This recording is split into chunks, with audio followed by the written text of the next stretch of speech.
Lying on the ground, gasping for breath, the Lion King was at death's door. His body bore a gaping wound, signaling his impending demise. Once the undisputed ruler of the savannah, who had inflicted such a fatal injury upon him, it turned out that recently, in an unfortunate mishap, he had wandered into a territory governed by a coalition of 4 formidable male lions. Discovered, the Lion King engaged in a fierce battle with them. Though he managed to escape, the encounter left him grievously wounded. But the story didn't end with his escape. In the ruthless African savannah, violating another male's territory is a grave offense.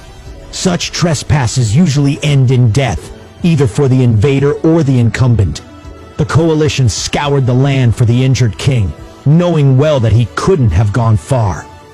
Weakened and unable to flee further, the Lion King lay on the ground, breathing heavily.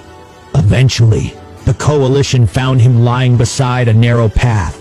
Despite his fear, he stood to fight his pride as the Lion King forbade him from surrendering without a struggle.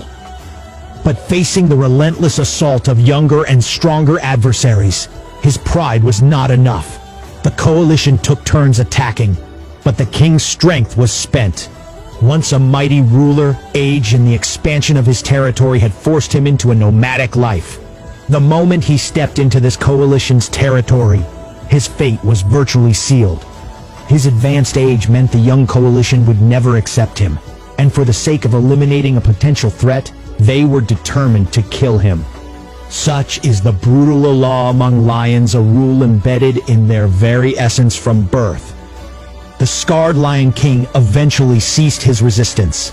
The coalition ceased their attack, as the king no longer posed any threat.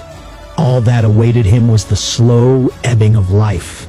His spine shattered, his abdomen torn open, he took his last breaths in a final roar.